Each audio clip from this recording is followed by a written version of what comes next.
Well, chat, it is unfortunately official. The Arizona Wildcats are not going to go undefeated in 2025-26.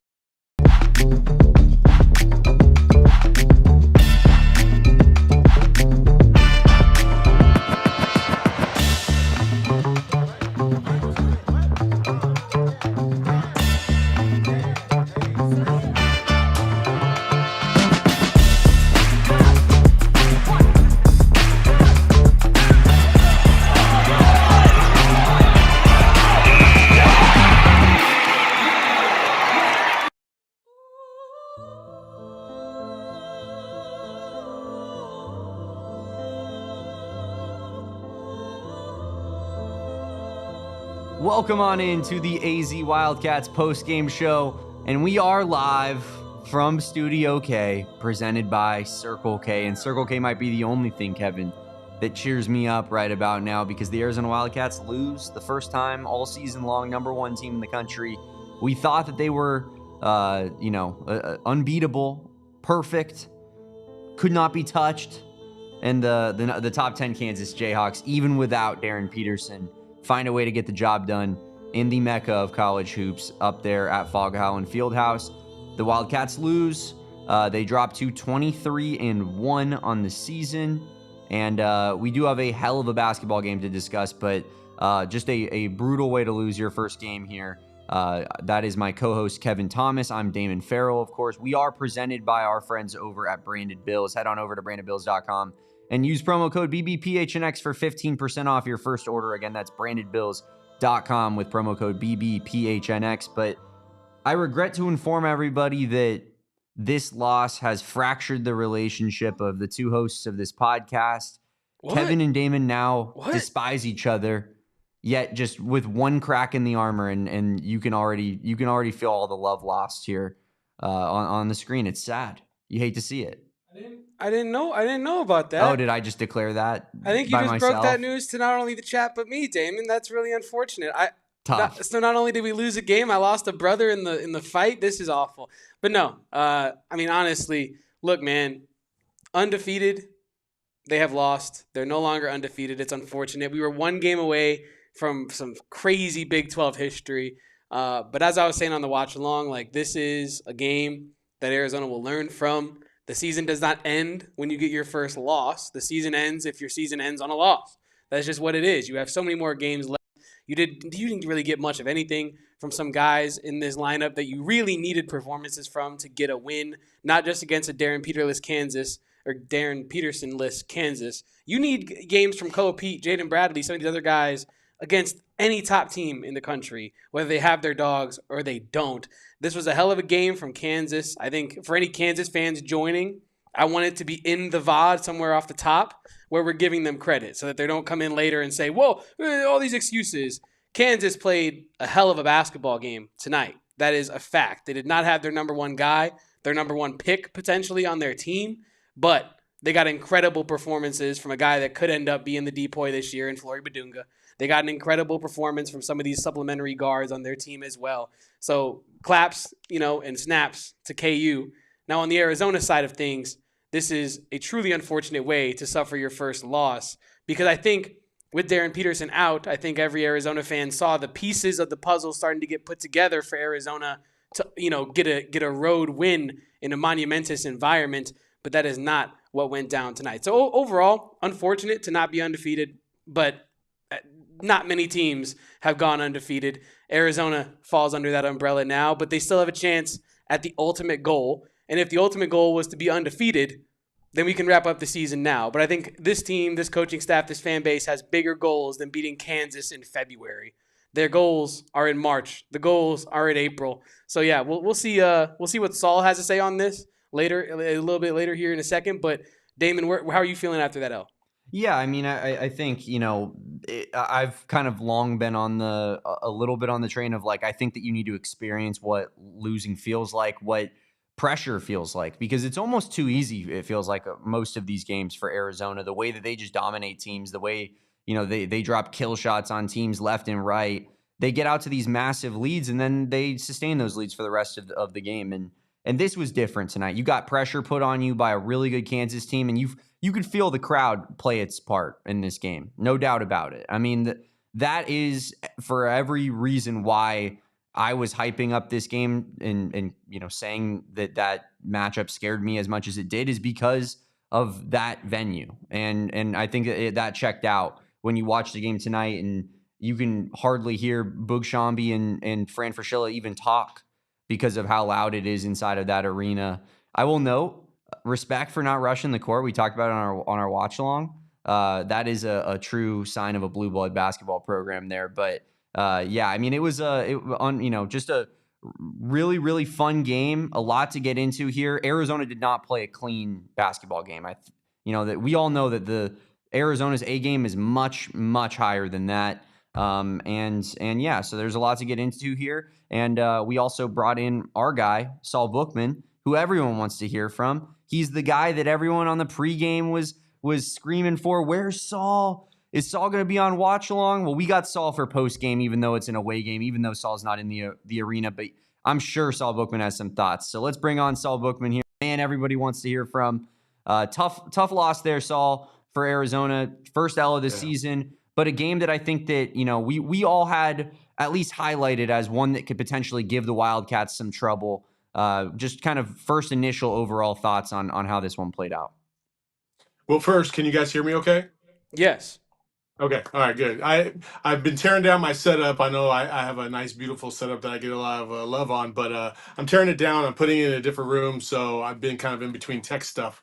More importantly, listen, I think what we saw tonight was the very impact that and I'm not taking pot shots at anybody. I'm a Arizona guy myself. We all are, but being in that arena for two times before, one time against another top 10 team in Buddy Hield in Oklahoma, and I heard that place just absolutely go crazy to the point where I was all the way up in the nosebleeds, and I could feel the reverberation all the way from the student section up.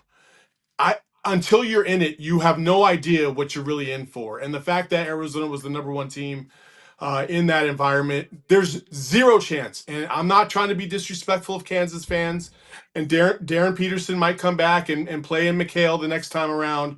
But there's zero chance that they get that kind of lift again against Arizona in Tucson or even in the Big 12 tournament. And we saw a little glimpse of that last year when Kansas beat Arizona, and then a couple days later they faced him in Big 12 in the Big 12 tournament and lost because they didn't have that same home crowd advantage. And that home crowd advantage is significant.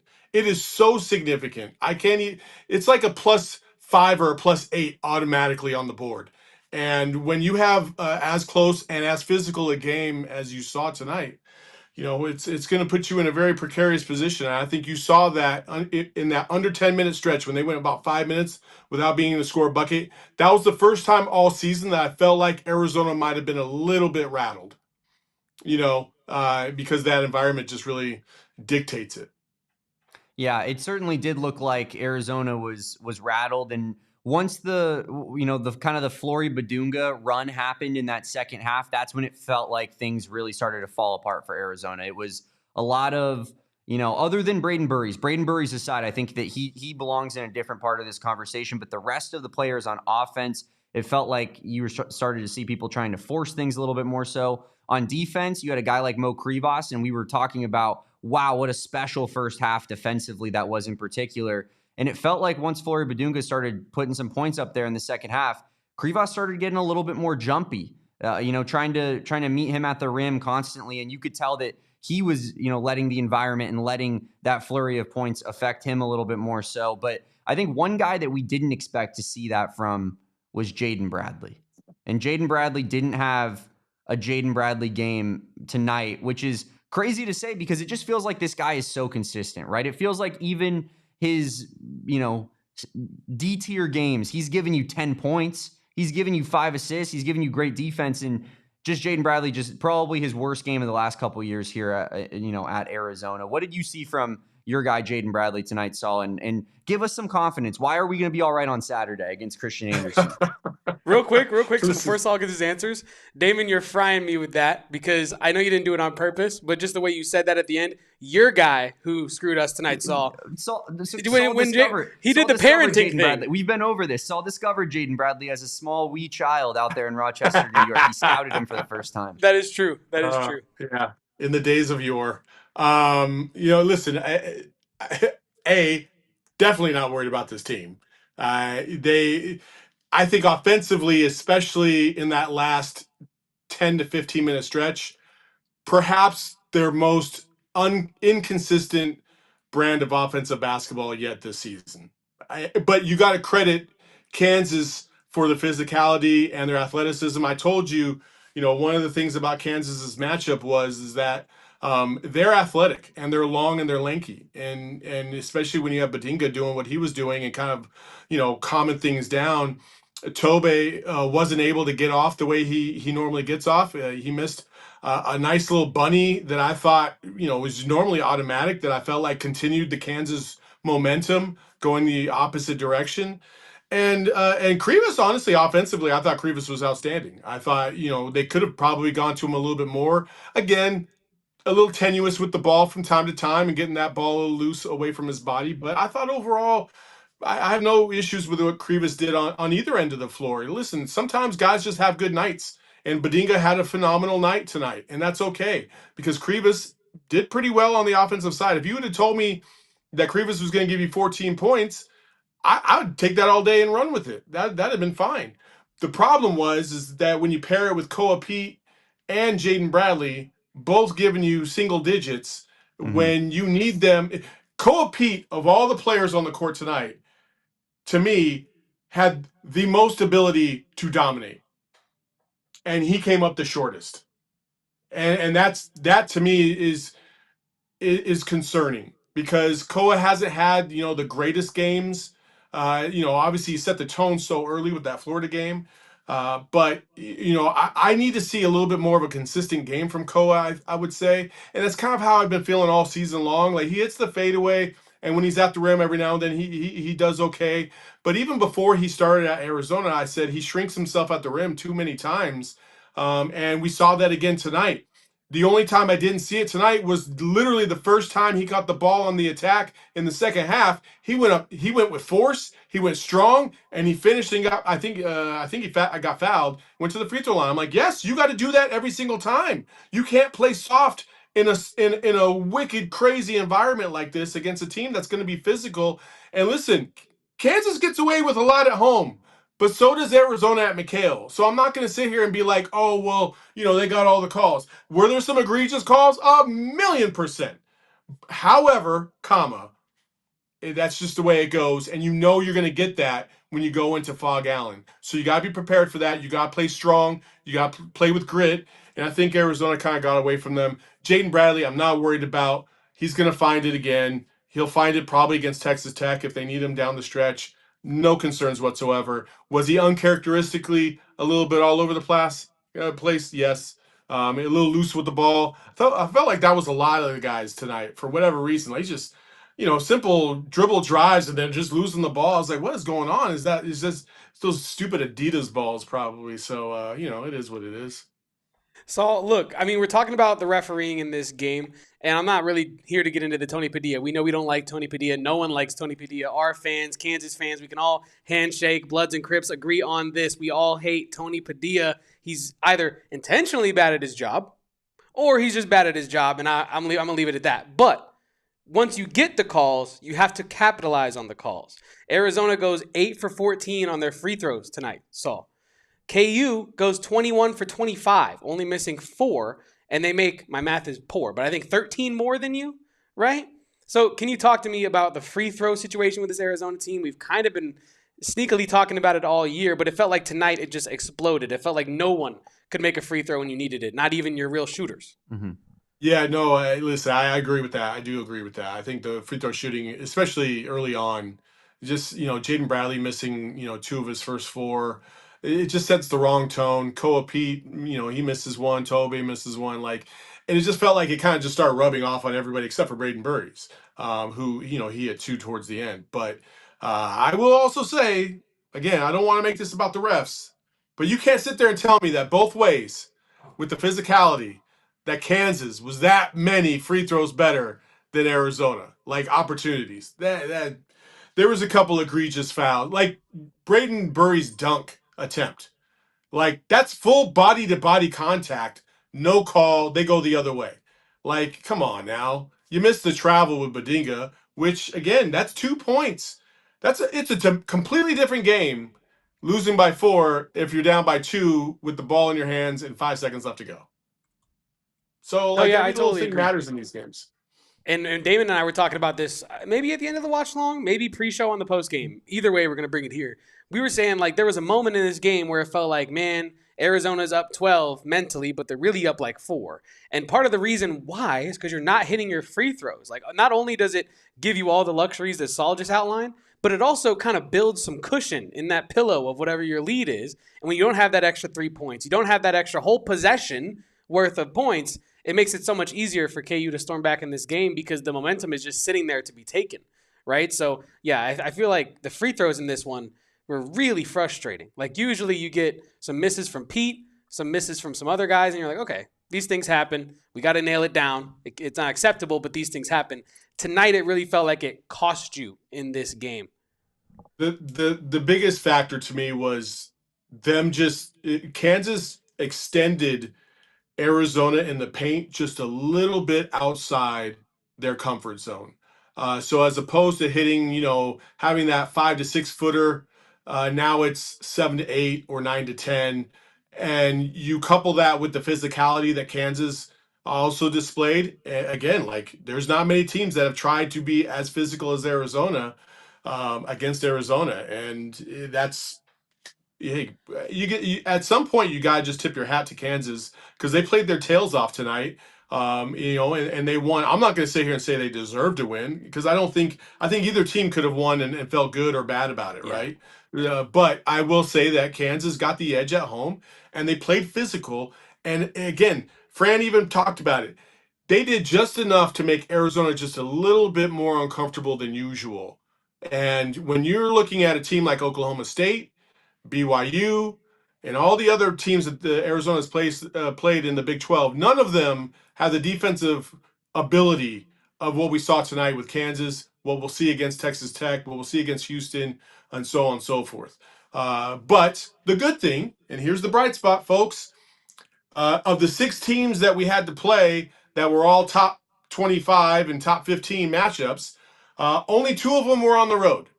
One was tonight. The other one is against Houston here next weekend. Outside of that, the rest of the 4, they got to come to McKale. And I remember Michael Jordan saying something one time in the playoffs. He said, hey, the road always has to go through Chicago. Well, guess what? You want to win the Big 12? You got to come through Tucson because you ain't going to get it any other way. There's no chance. Kansas has 2 losses. If they want to win the Big 12, they got to come through Tucson and get another dub. That's just how it's going to be. Because even if Arizona loses against Houston, doesn't matter. They're still going to be in the driver's seat because I just don't think Houston will escape with just 1 loss in conference. So But the road still goes through Tucson.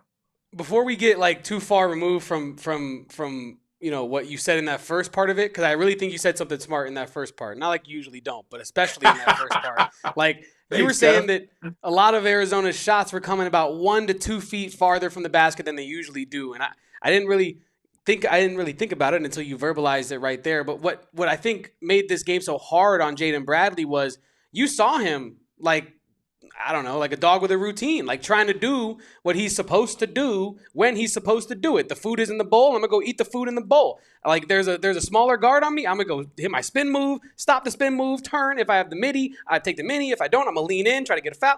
Right? He was doing all the Jaden Bradley go-tos, but KU had great counters for them, and when they countered, they forced him not into the paint, but out of the paint backwards, forcing him into long 2s, forcing him into long mid-range shots, like a step or 2 behind the free throw line. And I felt like we're asking, like there were some people in the chat asking, what happened with Jaden Bradley tonight? And I think we can maybe flesh that out a little bit further because I think KU did a great job of taking away free throw and below from Arizona's guards specifically.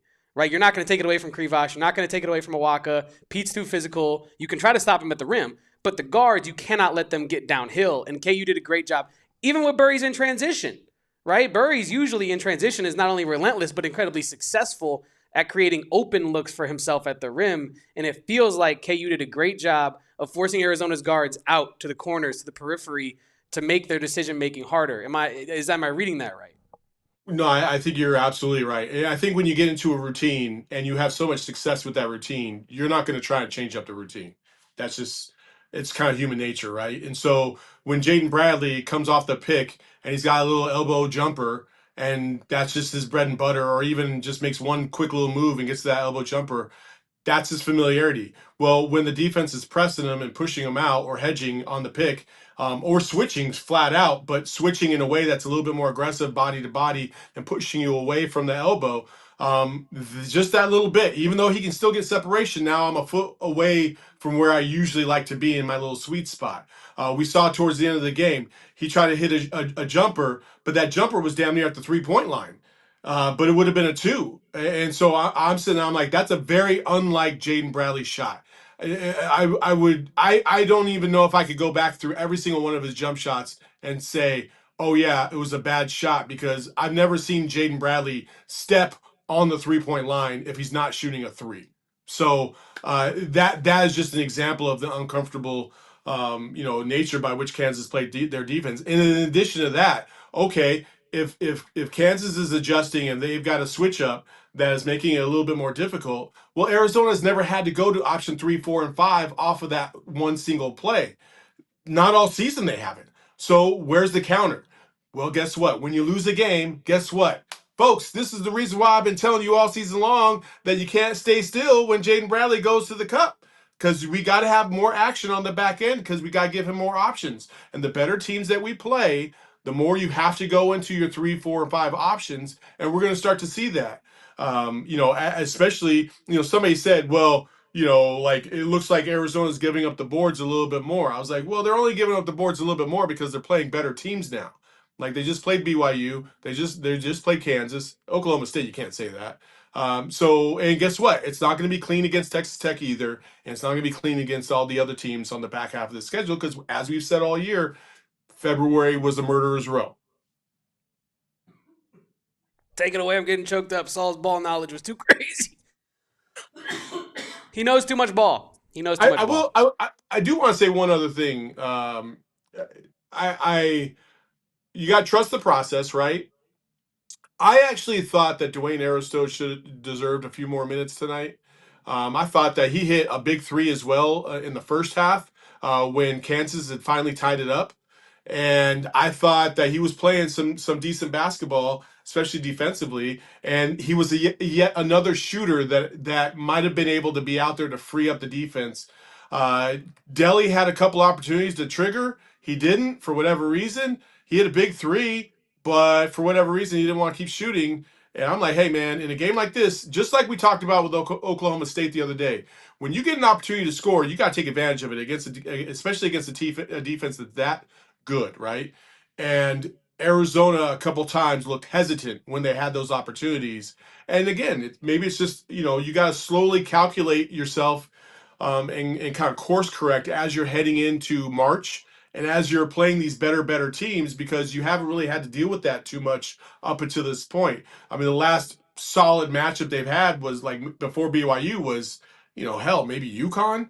You know what I mean? That's a long while in between those two games, and you got to try to figure things out as you go. So they're going to be fine. They're going to have some action. When you lose, you inevitably learn more, and you get better for it. And I guarantee you, if you were watching this game, and I can see it all over Twitter right now, people that didn't go to the game, we could all feel how crazy that environment was. And folks, you only got like 5 more games left in McKale this season. And we got 4 of the best teams, not only in the conference, but in the country, coming to our hood. If you don't rise the fuck up and get loud, I don't know what the hell we're doing. This is it. Like this, I mean, dude, they just showed you the blueprint. They just showed you why they are the best home court advantage in all college basketball. So if we want to sit here and get our feelings hurt about, oh, well, I would rival that with McKale all day. When McKale is jumping, yeah. But McKale hadn't been jumping like that all year. And they haven't really had a reason to. because we've been playing some bum-ass teams. Guess what? The big boys are coming to town, so now it's time to show everybody what you're all about.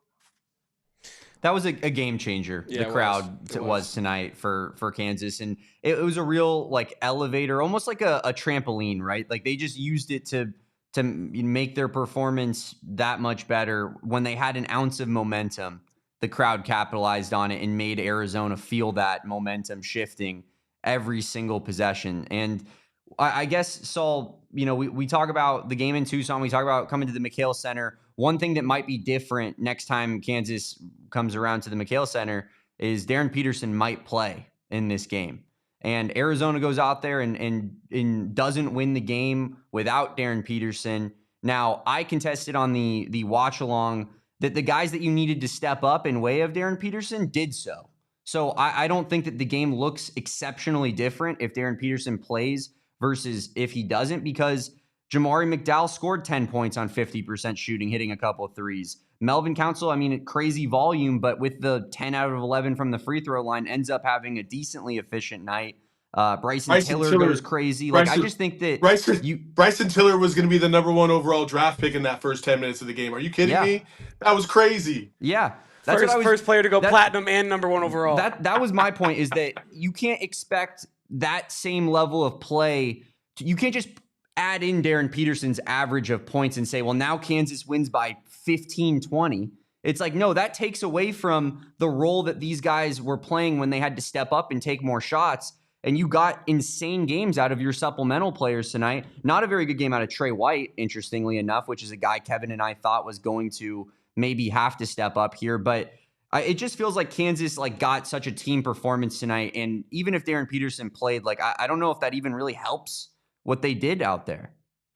Well, yeah, you're right, Damon. It's fool's gold to think we were missing our best piece, and if said best piece is added, now we get even better. Because it's the UConn theory all over again, in a way. Yeah, because that's not necessarily true. We've seen this team lose with Darryn Peterson before too. Let's not act like he's the cure-all to everything, and obviously he's not the cure for himself because he was sick tonight. So, one of the things you got to do is be available. And if Darryn Peterson plays against Arizona in Tucson, we'll see if it makes that big of a difference, and if Kansas wins by 10. But they won't. That's not going to happen. And you're right, because psychologically speaking, when your star player's not playing or your best player's not playing, you have no room for error.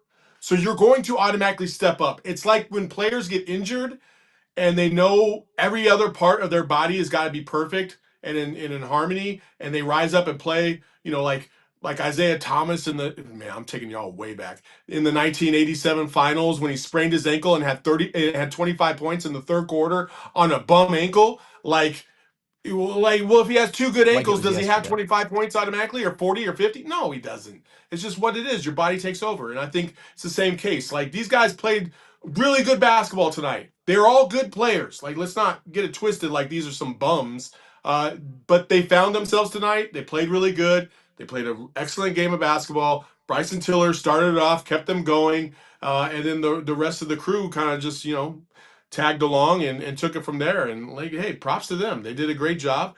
But if Arizona was missing, I don't know, Koa Peat or Brayden Burries or Jaden Bradley, guess what? The rest of the players would pick up the slack.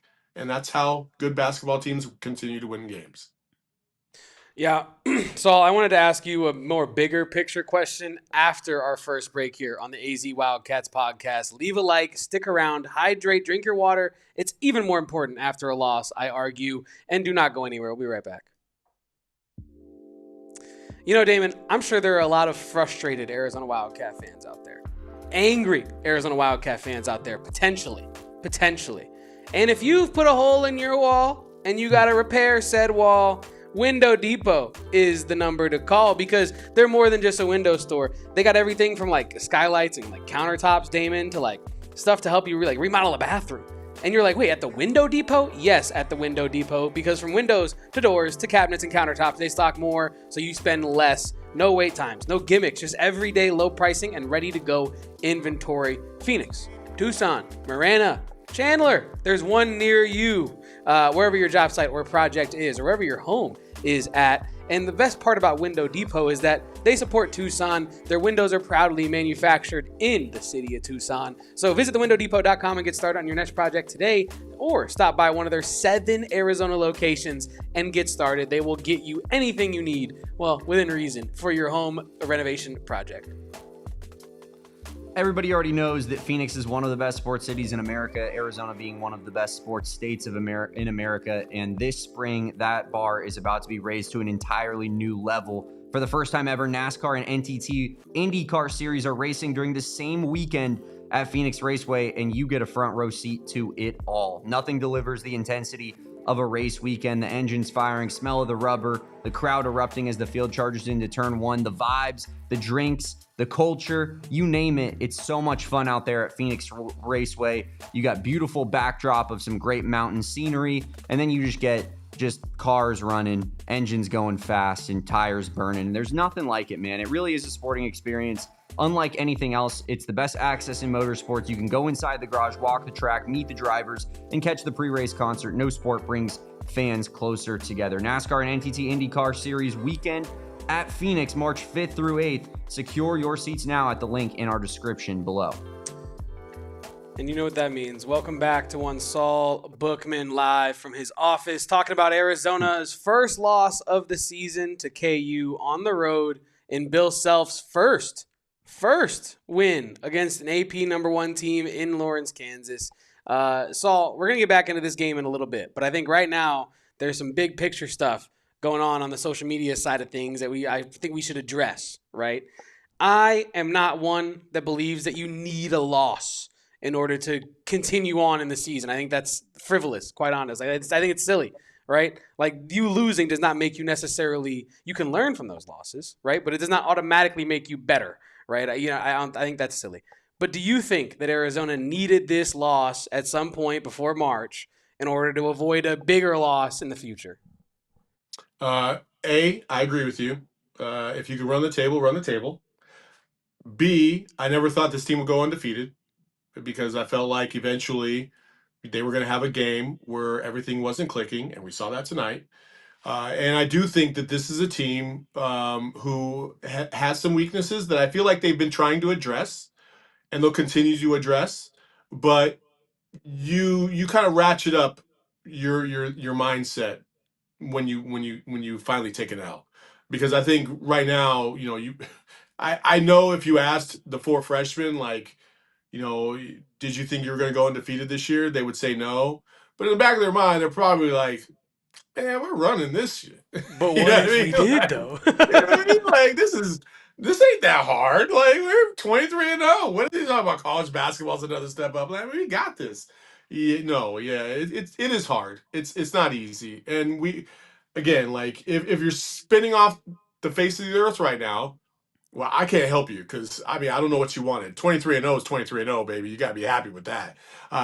But you can't be satisfied. And I don't think that these players were ever satisfied, because they know what's ahead. And really, we're talking about March. Like, you got to a certain point where you're now like, okay, we got the tough back half of the schedule. But honestly, I don't even care if we lose 2 or 3 and we end up being a 2 or 3 seed. I don't care.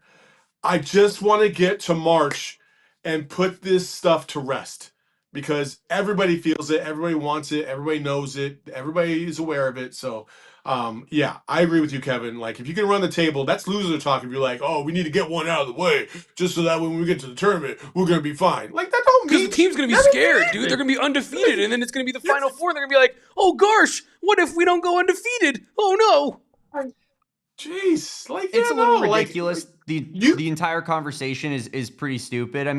I do hear what Jay Rich is saying here in the chat. Like, you don't need a loss. That's crazy, but it does take a little bit of pressure off of the team, I think. And for me, it was more about wanting to be in a situation where there's pressure being put on you by your opponent. And I think Arizona needed some of that. Now, the end result matters a lot less to me.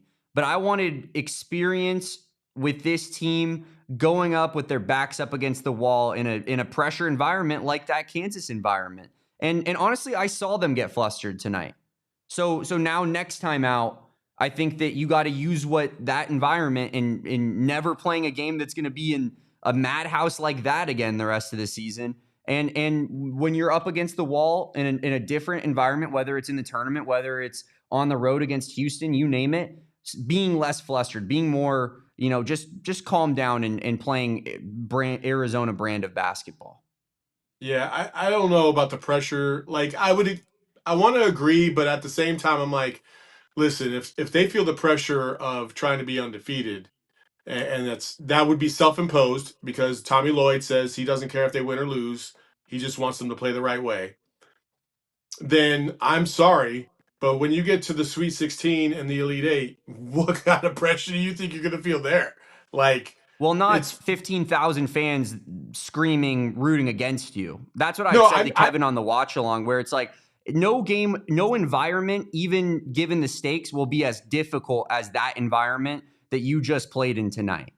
No, I meant with the theory of being undefeated or not being undefeated, and if that matters or not. Like, not in your comments for sure. No, I totally agree on that. But like, yeah, like when you're talking about pressure, like these games, there's no pressure right now. Like, did they feel the intensity and did they get a little rattled and a little anxious? I don't think it's so much that they were like nervous or whatever. It's just that it's so loud in there. I'm just it just like if Damon and Kevin, okay, they produce and edit this show all the time, every day, all day. They cut clips, they do a bunch of content, whatever.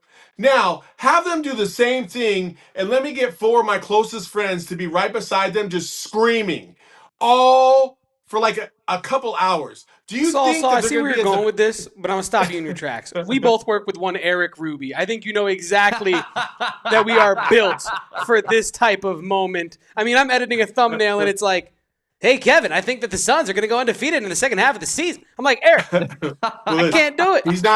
He's not screaming at you and telling you suck the whole time. I mean, hey, He's you don't not. know He's me not. and Eric's dynamic. It actually is pretty close to that. Well, first of all, if that's true, then I need to call Espo and be like, hey, what kind of HR BS do I have to get involved with, huh? Hey, But man, yeah, that listen, Arizona ASU thing, it cuts deep. Wait, ASU, who's that? Totri and I just Yeah. fist fight. We don't even say words at this point. But yeah, no, you were saying Anyway, you do something over pressure. and over, and then there's an added element. Yeah. Continue. Yeah, and it just kind of rattles everybody. You're kind of unsure. You're not only unsure about like what you're trying to do. I mean, Kansas shot the lights out apparently. But it's also you're unsure about what your teammates are going to do, and that unnerving people. People do funny stuff sometimes when the pressure gets really mounted, and you're in that loud, hostile environment. You just start doing things that maybe you normally wouldn't do, like miss layups, like miss bunnies. Like lose the ball randomly, even though you had full control of it and nobody deflected it. So, hey, they're gonna be fine. They're gonna move on. They have Texas Tech. They have College Game Day coming on Saturday, which is at 8 a.m. If you haven't been there before, it's electric. You should go. And listen, they're gonna. I have full confidence that they'll probably end up beating Texas Tech at home. There won't be a hangover. They know how to clean this stuff up. And the best thing is, they got 4 more days to clean it up so they can rest, they can get hydrated. Koa, this is to you, Koa. This is the second time where you've gone down and you're like, oh, my leg. The first time was the ankle because you kind of sprained it. I get that. Tonight, you were getting a little cramp in that thigh.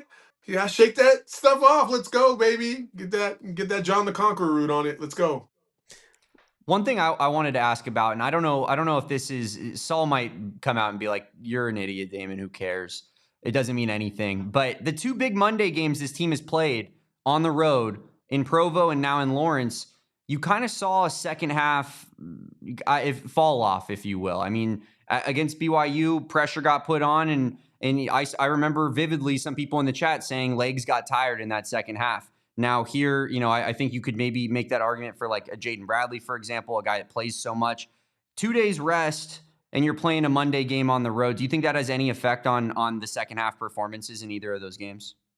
I mean, 2 days rest, yes, but Oklahoma State was a blowout, and those guys got to sit like the last 5 or 6 minutes of that Very game. true. So maybe not like the BYU game where they basically played the went the distance. So I mean, maybe not. I don't really buy it because Tommy's had the same kind of rotation his whole career, and he goes 7-8 deep, and that's it. There's nobody else that's getting in these games. So if you're not built for it now, a guy like Jaden Bradley, I just don't believe that. He runs in the offseason like all the time. Like he's built for this.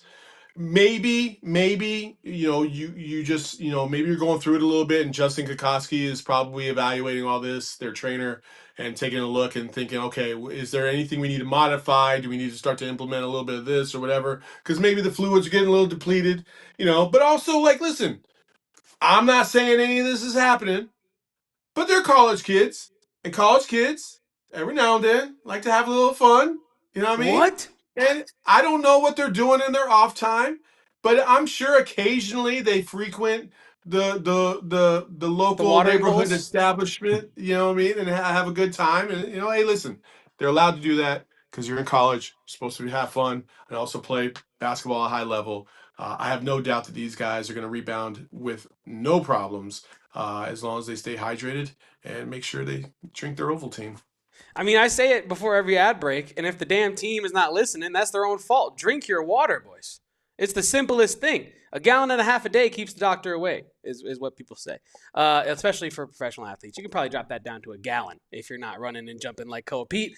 But look, Saul, back to the actual KU of things, the game that we just witnessed, albeit an unfortunate loss. There was a big positive in this game here tonight, and that big positive is our king of the court, one Brayden Burries. Who else? Who, I mean, it felt like for stretches of this game, he was the only guy that respectfully got off the plane to play against KU. He was just the most consistent guy tonight from start to finish. He was hitting the rim. He was looking to get downhill. He had 25, 5, and 3 steals tonight, albeit on pretty damn good efficiency considering the defense he was going up against, as physical as KU was on not only him but Krivas and others.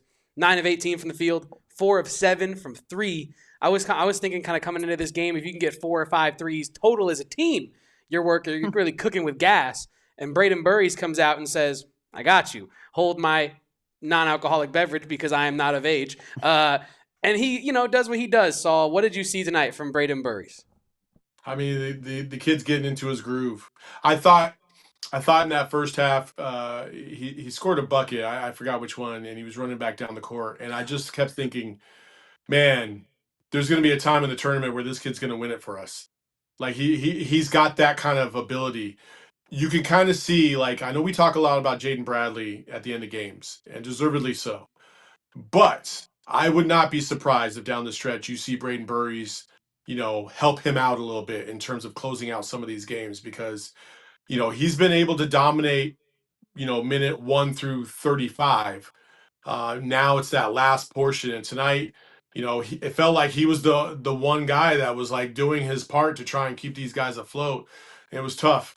And yeah, that dunk would have been nasty if he would have been able to finish. Should have gone to the free throw line and shot 2 foul shots at a minimum. But Tony Padilla conveniently turned around on that one, so it is what it is. But Brayden Burries continues to elevate. And if I hear Fran Fraschilla say that he scored 28 points against Auburn one more time, I'm going to lose it because it was Alabama, the other team in Alabama. So. There is also a discussion going on, not just in our chat, not just on Arizona social media, but in the NBA draft side of things as well. You're seeing Brayden Burries doing a whole lot of this on the draft boards, going up, up, up, up, up, up, up, up, up. I think Tyler Rucker had him at 7 today. Wow. Right? And respectfully to Koa Peat, right, as good as he is, we're seeing kind of Koa Peat go pop, pop, pop, pop, pop, pop, pop, all the way down into like the lower part of the lottery, sometimes slipping out of the lottery in some of these draft projections. But that's just the draft. But I think that there is a real thing, a real vibe kind of changing throughout the season of who is actually the best freshman on this team. Do you still believe that is Koa Peat, or do you think that Brayden Burries has since snatched that chain, so to speak, to steal a phrase from my guy Damon? And, is Brayden Burries now the best freshman on Arizona? I mean, he's certainly playing the best. You can't deny that, especially not the last, 2 months? Big Easily, 12 play. Yeah, Big 12 play. He's definitely been the best. You might even argue the best player. Period. Not even just freshman. Mm-hmm. He's just been dominant. And yeah, Koa. I said this on McKale Madness. I feel like Koa Koa has been playing at a pretty steady level. You know, he's not going to go overboard, you know, but he's not going to drop too low. Um, but, you know, you get these glimpses of these like quiet performances, low key, subtle performances that you kind of didn't anticipate with Koa because of how strong he started off. Now, I didn't expect him to average 30 the whole season by any means, but I also didn't expect him to just kind of, you know, have some stinkers like he has a couple times here and there. And, you know, like, listen, for Koa Peat, his athleticism, his size, his ability, 10 points is below average. Like, it is especially considering he's a projected first round draft pick, a lottery pick. And what I think you're starting to see scouts say is, what can he do immediately in the NBA, and what are his discernible skill sets for Koa Peat? And I would say, you know, the outside jumper needs a lot of work. He's got a turnaround jumper. It needs to call Window Depot to get remodeled. Is what it needs. I mean, listen, he's got a turnaround jumper that's about 50%. He sometimes struggles finishing at the rim with contact and around the defenses. So yeah, there's some things that he needs to clean up on in his game. That's just being objective. I love Koa Peat. I think he's a phenomenal talent. He's got all the ability in the world, but you know, he's got to put some of these things together. But he's also playing within the team concept, and he's not trying to force things too many times. So you got to pick and choose what you want to try and pull apart from Koa Peat, because I would say that for right now on this team and what they need, Koa Peat is doing exactly what is being asked of him. He is being a good teammate. He picks and chooses his spots. Could he clean up those times where he you know he can actually follow through with those spots? Sure, but there's nothing egregious about Koa Peat as a whole. And yeah, I'm sorry, you're going to fall down draft boards when they expect that you're going to average 20 a game and you're only averaging 10. But again, these things that need to be cleaned up can be cleaned up. I've always been concerned about his shot, folks. Like I'm not the biggest fan of his release, but you know he's also playing at a high level at at one of the best universities of all time. So you know how critical can he really be? I think Brayden Burries, when you factor in Big 12 play and Conference Player of the Year shortlists, he's probably in the top 3. I mean, there's a lot of really good players in this conference, but he's been unbelievable, the level he's been playing at since conference play started in particular. And yeah, it's been a little bit of ebbs and flows with Koa versus Brayden this season to an extent. But if you can just get these guys playing at the level that I think that we all know both can play at, that's when you get the ceiling of Arizona this season. And as long as that's happening final stretch into the tournament, then everything's going to be all right. The year we won the national championship, you had, Mike Bibby on that team. And it felt like all year, it was like this constant struggle of Dickerson, Simon, and then Bibby trying to figure out how those pieces would fit, who was really the alpha. It was always kind of Miles Simon, but a lot of times it was Michael Dickerson, especially in the early part of that year. Michael Dickerson was one of the best players in the country, let alone like just on his own team. But right when they got to the tournament, all those pieces seemed to fit together perfectly, and then you added in Jason Terry off the bench, and it was because they all started to play selfless and they all understood what their role was. They capitalized when their opportunities came through, and they trusted the process with their teammates. When each one of you is an alpha trying to dictate who's the bigger alpha, like that can be hard. And you have to have a little humility about you. The great thing about these guys is nobody feels like they need to be the alpha. They can all just dictate where their spots are going to come. And when you have the ability of a Brayden Burries, especially on the fast break to help get you going, you've got more of a green light than everybody else because you're going to touch the ball more than everybody else. But that doesn't mean Brayden Burries is doing anything outside of the construct of the team. I don't feel like he's forcing shots. I don't feel like he's playing uncharacteristic. I think he's just picking and choosing his spots, being aggressive, and you got to be aggressive, and capitalizing. And Koa Peat needs to take a page out of that book, like he did against Florida.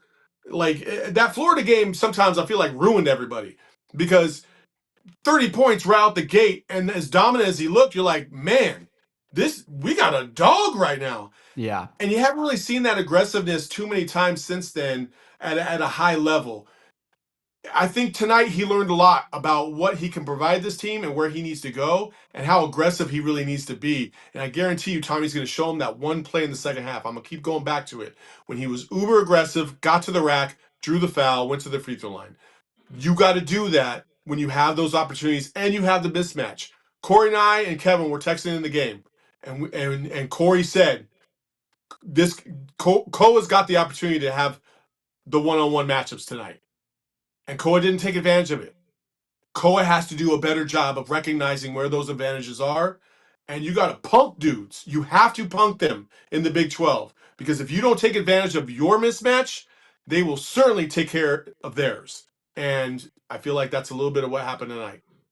To your point, like we've talked about this on McKale Madness before and on this podcast, but I feel like you and Corey have gone a little bit more in depth on this specific topic on your pod. But like, answer me this. How many games has Koa Peat seen single coverage since Florida? You know what I mean? And I think that where I'm going with this is what impresses me so much about Brayden Burries is something that Damon and I talked about when he was struggling early on in the year of like, yeah, he's struggling, but you can tell he's trying to find solves to quizzes he's never been given before. And we've seen the player he is now, he has all the answers to almost all the tests that are being thrown at him from the defensive side of things. He's got the Scantron. Yes, he does. I would love to see Koa Peat maybe dig it at the teacher's desk, try to find the Scantron, because I think like what like his problem has been is dirty, like Koa? Literally start cheating on the test a little bit. No needles though. No pills, no none of that. But and not your real tests. Yes. Let's make sure we're peeing clean, Koa. But look, the thing is like I felt like Koa Peat throughout the course of the year, and there's still time for him to put things together even further.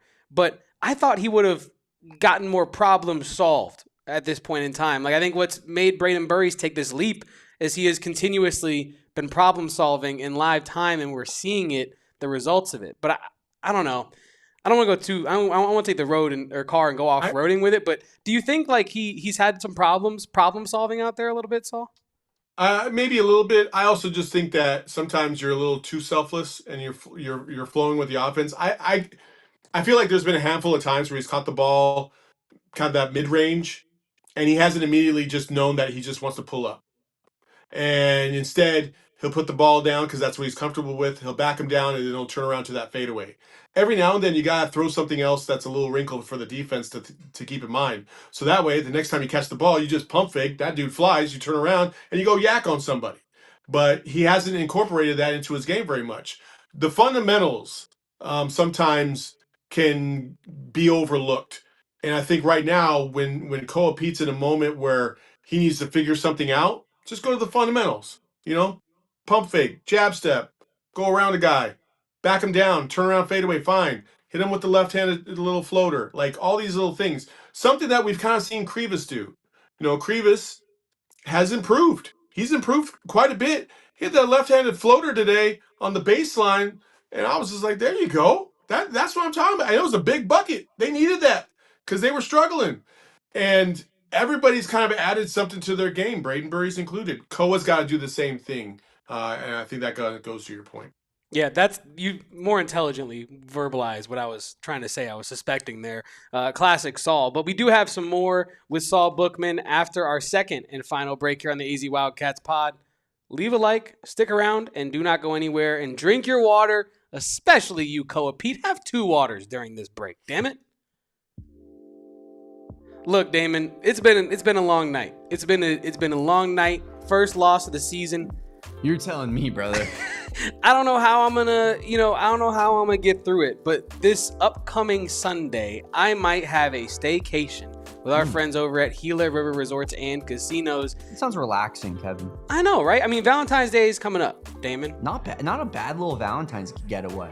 Valentine's Day is coming up, and look, man, like, you know, doing what we do, I don't necessarily got Vegas on a whim money. You know what I mean? I can't just go out to Vegas and be Mr. High Roller Hotshot. But you know where you can be Mr. High Roller or Mrs. High Roller Hotshot, wherever, whenever, is because you do you. at Gila River Resorts and Casinos. You, they bring all the Vegas vibes with none of the negativity that Vegas has at that aftertaste situation. Gila is bringing all the Vegas vibes to Phoenix. From now through April, the Vegas residency at Gila River Resorts and Casinos brings the energy, attitude, and excitement of Las Vegas straight to your backyard. I'm talking showgirls, extended DJ sets, chef-curated dining. Does any of that perk an ear? I know it's a loss, but that's interesting stuff right there. They bring the Vegas only at Gila River Resorts and Casinos. Visit playatgila.com for the full calendar of incredibly immersive events.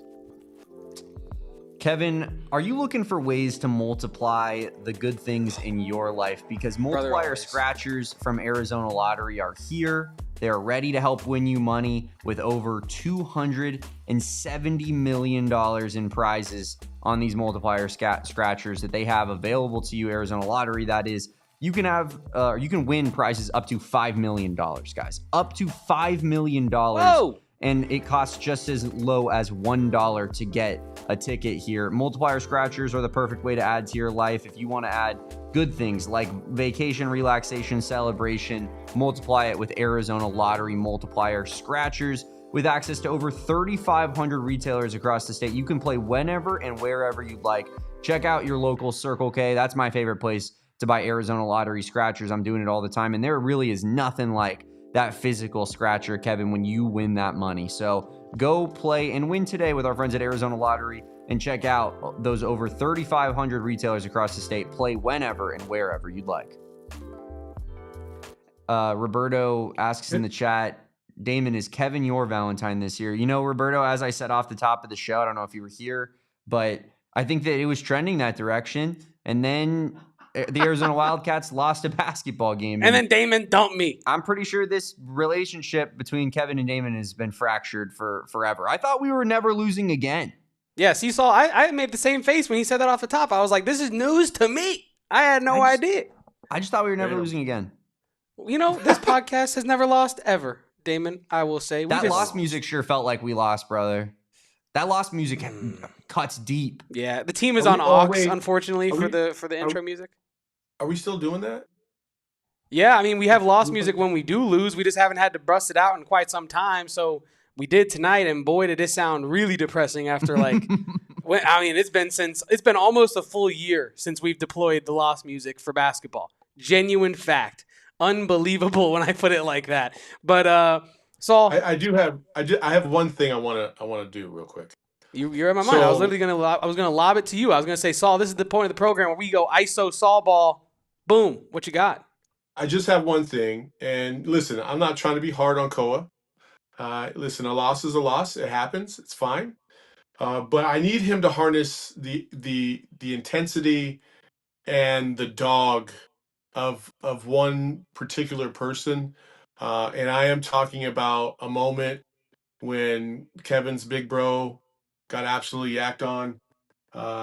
And so I just, the little Lampkin? Yeah. You can't tell me that it's been a great show. It's been a great pod. Steady Eddie. I mean, me and Damon's relationship is going as strong as ever, but we'll see if I do McKale Madness this week. Steady Eddie Lampkin. We'll see if I do McKale Madness this week.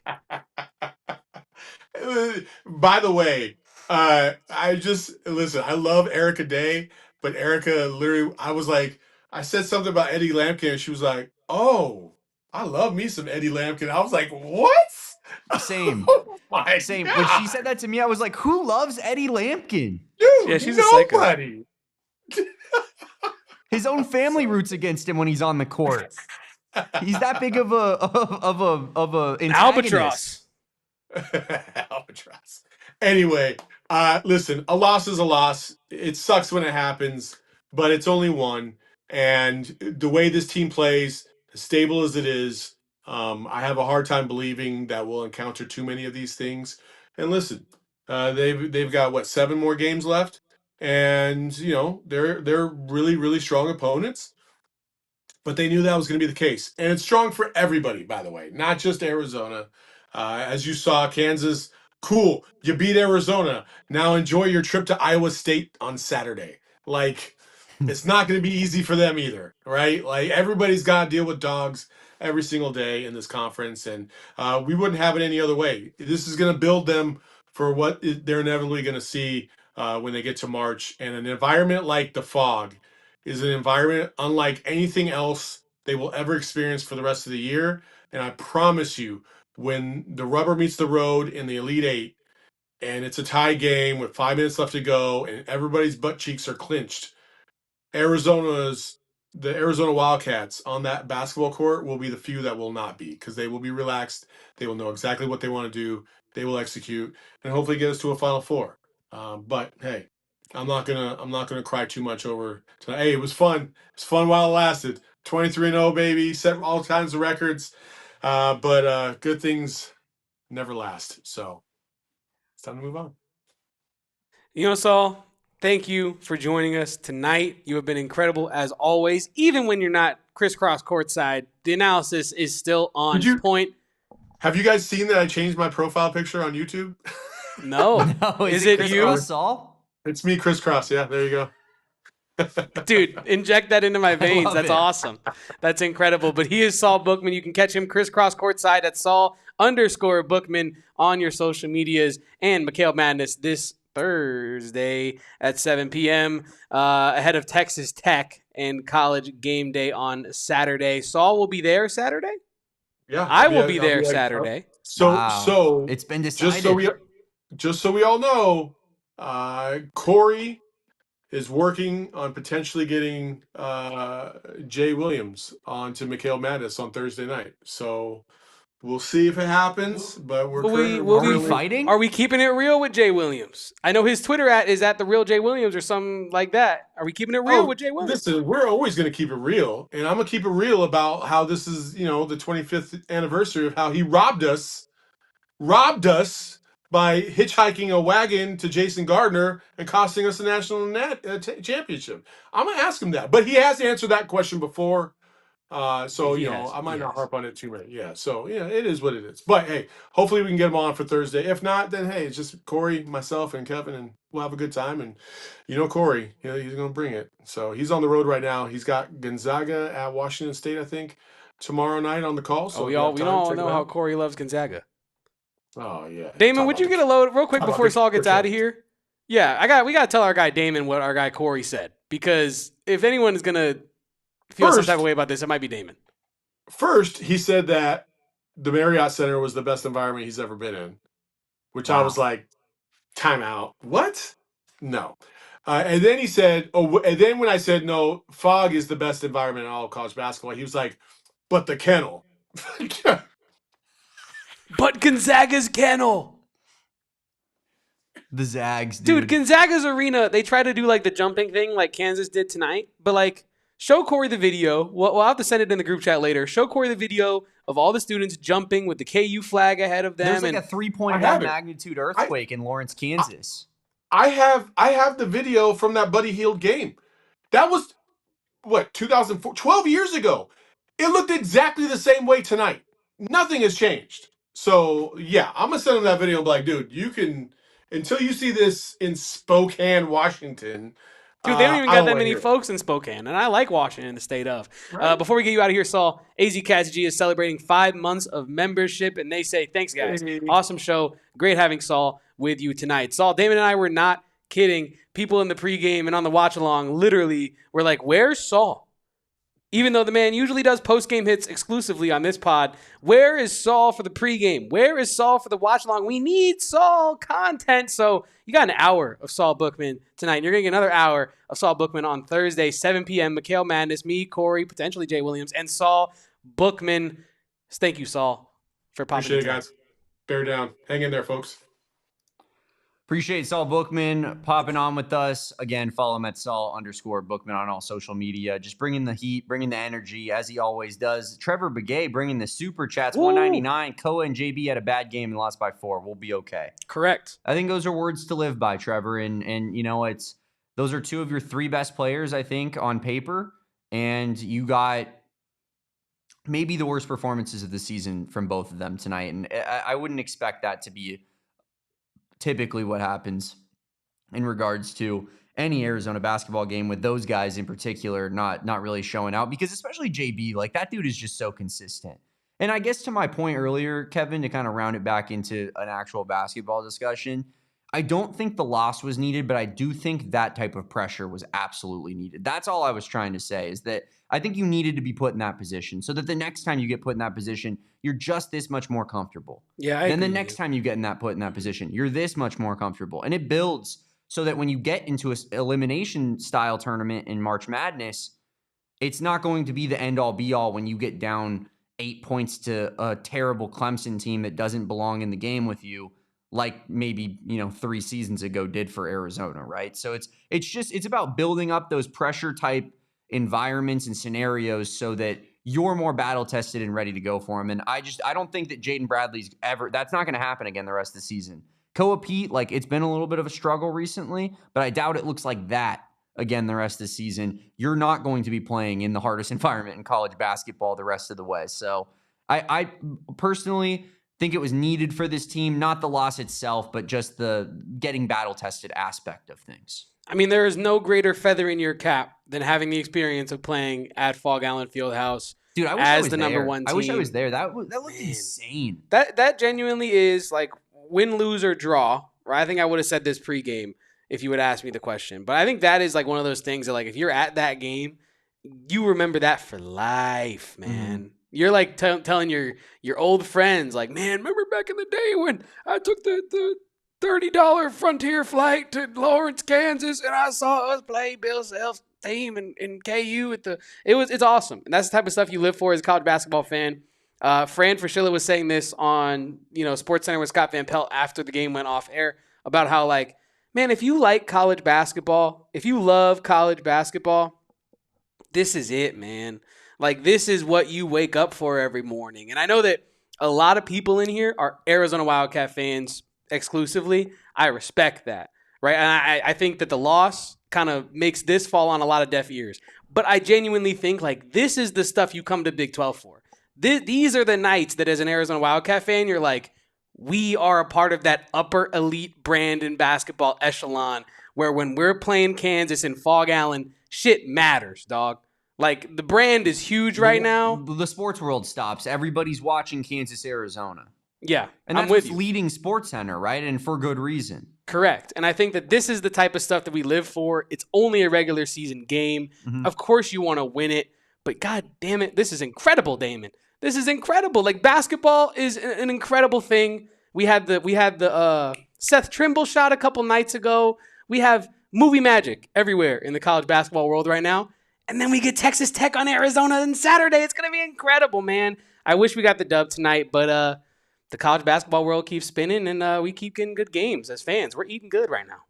We are eating good. And yeah, I mean, I think Travis Clones, who's an Iowa State fan, and is very friendly as we start burning alive on the sun as this our I want to say annual, but our showly.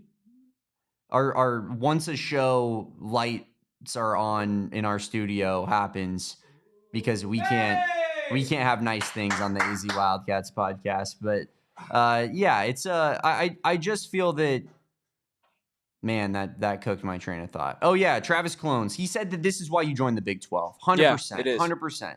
For these type of environments, these moments, I talk about getting battle tested. The Big 12 is the definition of being battle tested. And that game out there tonight was a war. It was a battle for sure. And so it's a great thing to be a part of this conference. It's a great fallout of football realignment that we get to experience the upper echelon of college basketball in this conference year in and year out, no matter what. I don't care if they want to make the SEC the king for a single season or want to tell us Big Ten hoops is actually the pinnacle of the sport. We all watch it with our eyes. Dude, they got Oregon 3 nights a week. It's different in the Big 12. Yeah. It is. It's just different. And you saw that tonight, and this is nothing but a good thing for Arizona basketball in general. Never was a given that you're winning this conference, even with the 23-0 start. And now you got some really, really difficult games on the horizon, starting with Texas Tech on Saturday. Indeed, you do. And Damon, I will be there. Saul will be there. You will also be on this post-game show with us. I will be here. Yeah, you will be here in this very chair.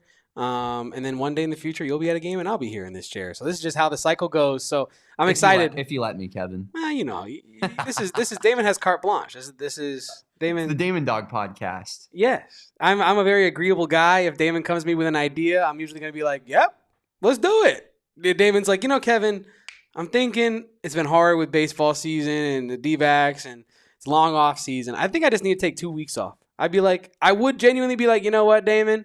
You got it, brother. I'll figure it out. It's so kind of you, Kevin, but you're still not my Valentine. You're not getting that Valentine. See, how'd you know? Back. How'd you know I was just lying just to get some brownie points back? I guess you'll just have to ask your girlfriend, brother. But yeah, I guess I will. It is what it is. It's been another banner AZ Wildcats post game show. Kevin, was there anything? I guess a love the play we got to get out there before we get out of here. With our friends over at Arizona Lottery, Damon already talked about it earlier. The multiplier scratchers, get them literally wherever they have air on Earth, whether it's a grocery store, a gas station, all types of Arizona Lottery kiosks all over the state. Love the play of the game. Look, it's tough because you lost. We have not been in this position in 23 games, Damon, plus the exhibitions. We have not been in this game for our love the play where it's like. It's like, I hate the result. Now I got to find a play that I love. That Karchenkov knock out of bounds and then was followed up by the Burries 3 to get within 1 point was pretty sick. That sequence, I'll take that. It wasn't, it didn't end up leading to the W, but I guess that's exactly what I'm trying to talk about, Kevin. You get put in a situation where it's testy. You're in the late moments, and every single possession matters to that, utmost degree. And you have Ivan Karchenkov on an inbounds, knocking the ball off of the passer, getting the ball back for his team, and then Brayden Burries nails, just drilling a three-pointer immediately. I think that's the type of battle-tested stuff that I want to see out of this team, and that makes me feel better about the next time that we get in a similar position like that. That was high-level stuff. I love the play of the game. I thought you were laughing at me, and then I saw a comment in the chat. Yeah, I was laughing at what you said as well, but primarily what was said in the chat was insane. I was like, did I say something that crazy? No, yeah. And then I was like, no, Twisty Throttle did. Yeah, no, insane things being said in the chat. But I love the play of the game. Why am I forgetting every single play that happened in this game right now? I really loved the Krivas consecutive blocks on that one play. Him just flexing his defensive muscle. I loved that. I loved the Delhi 3 because it meant that ADO might have been back, and it turned out a beat. Can I cop out for this one and just say, like, Brayden Burries, the way he played? I love the way Brayden Burries played in this game. Did you just do the love the player of the game? The love the player of the game. We just doubled up Brayden Burries segments. But no, genuinely, like, love the players of the game. I'll do that for this game because there really wasn't a play that went crazy for me, in my opinion. But I would say the way Krivas showed up in that first half, like, he's had some halves this year where he looks like an unstoppable force. And in the second half, he didn't really finish it the way that, honestly, if he finishes it this game the way he played in the first half, you win this ball game, right? And so I want to give a slight shout out to Krivas because he played like the decoy for parts of this game. And then Bidunga kind of snatched his chain a little bit. But conversation for another time. I love the way Brayden Burries showed up, and that's my love to play the game. I think if Brayden Burries makes that poster dunk, we win this game. Oh my God! And if that travel doesn't, Bidunga traveled. He did. But I genuinely think in the midst of Arizona, like, kind of building that lead, having the momentum, if Brayden Burries posters that guy, we're talking about a different result on this postgame show. And the love to play would have just been okay. Outside of when Brayden Burries killed a man on live national television, what was your favorite play of the game tonight? So that is my favorite. That's my love the play that didn't happen. But I really do think that was like a big momentum shift in a kind of in a negative way, because not that like you're losing it after that dunk doesn't go down, but just that, could you imagine the scenes? Arizona's bench, the way Brayden Burries gets hyped up after he does something cool, what that would have done for the momentum of that game, the immediate Bill Self timeout. We're calling time. I think that would have been a game changer. I wish it went down because that was insane. And Brayden Burries was insane tonight, and he has been for the better part of a month, 2 months now. Been the best player on the team for my money, and I'm ready to officially come out and say that, Kevin. I tweeted it. He is officially. I've handed the keys to Brayden Burries. And he'll get us home safely, as he usually Take does. Take him home. I don't even need him. I'm not driving. You are, Brayden. Get in. We're going winning the next couple games. We gotta get Koa up to playing at that level again. Because it's just been a little bit more few and far between recently. And his floor, we talked about, his floor is generally still pretty high. He's not really like giving you goose eggs. Tonight was bad, but typically he's, even his bad games, he's giving you 12. Yeah. He might miss a couple of free throws, but he's giving you a good performance. Tonight, not the same. And we got to find a way to kind of get both of those dudes peaking. Because I think if that's the case, Arizona's going to be the team to beat as we go down the stretch of the season.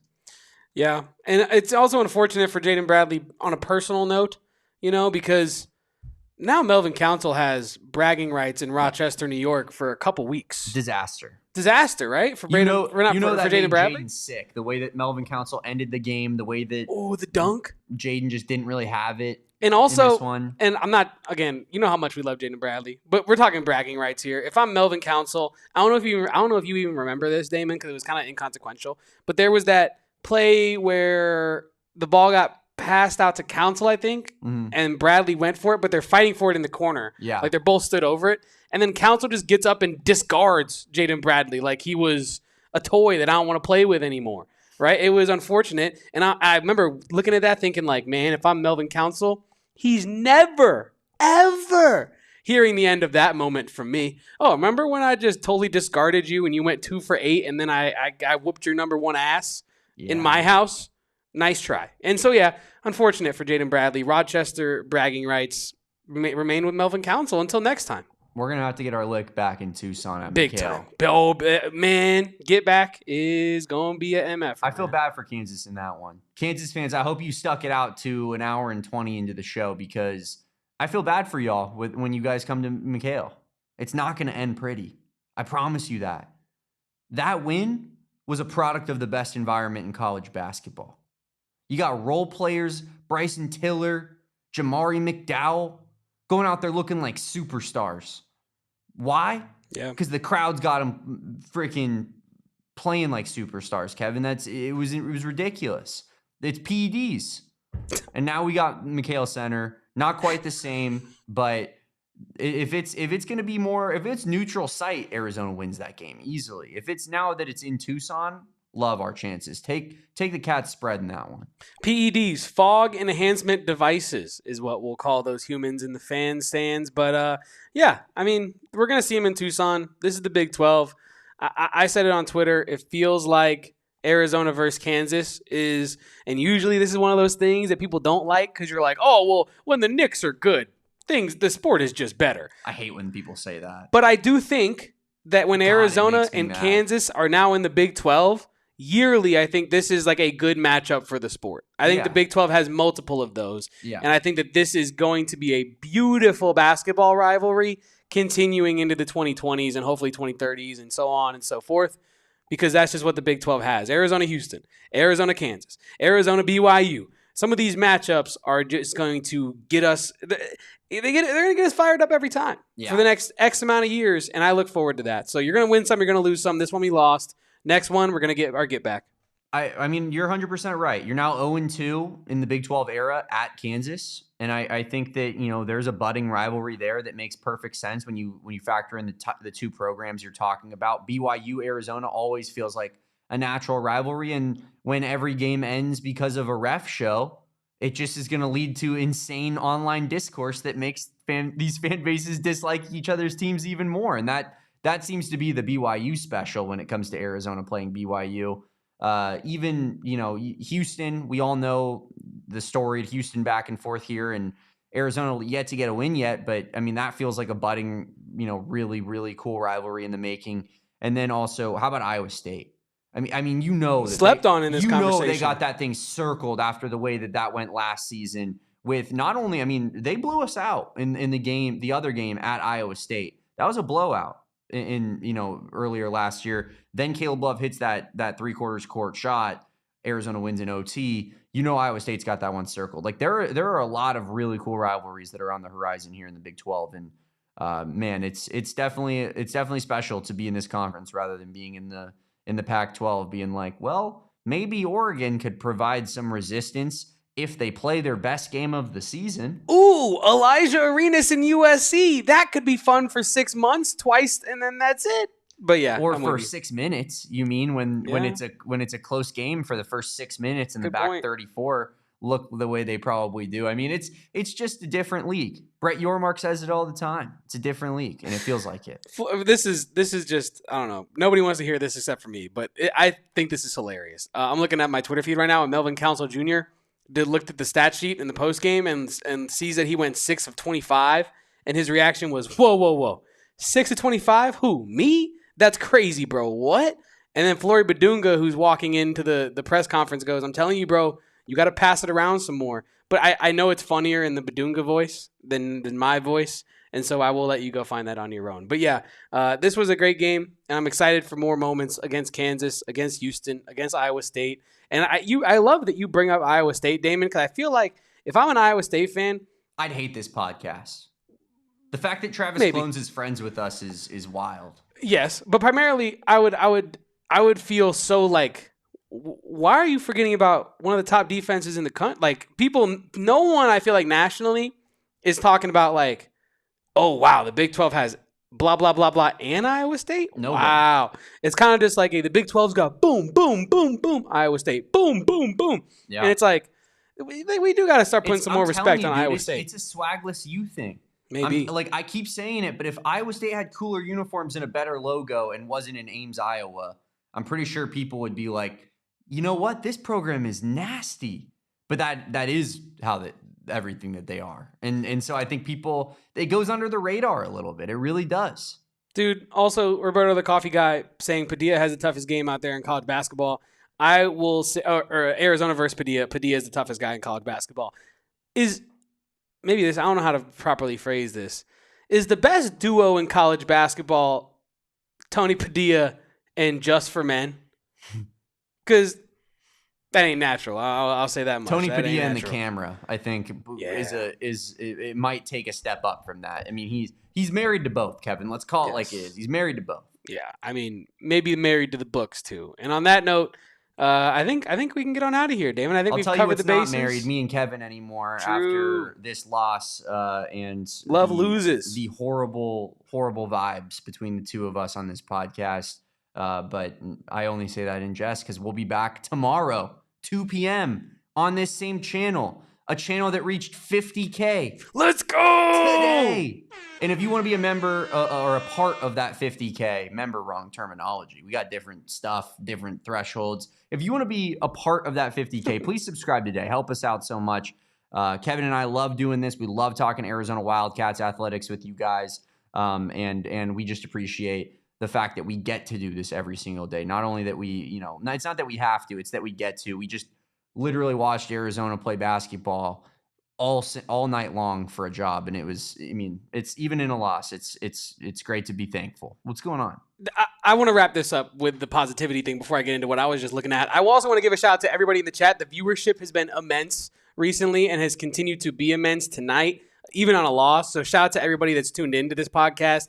Leave a like, subscribe, and shout out to 10 Toes Down. Great show, boys. Everybody who tuned in, great show to you as well. Thank you for tapping in. Damon, and this is not a free ad, if you're going to gamble, use Bet365. But this is a question that I'm raising to you.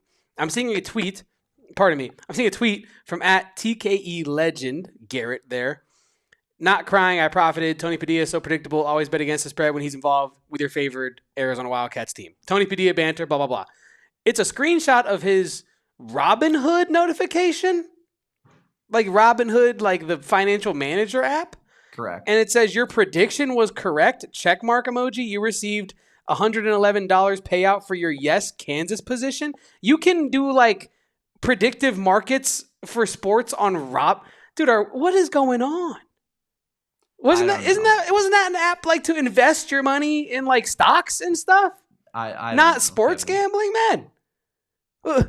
Am I going to be able to down Robin Hood? Am I going to be able to sports gamble on the Dunkin' Donuts app here pretty soon, Damon? Like, is it going to be like, yo, get a Dunkin' 12-piece and also get the dunks over under for Flory Bidunga tonight? Like, what?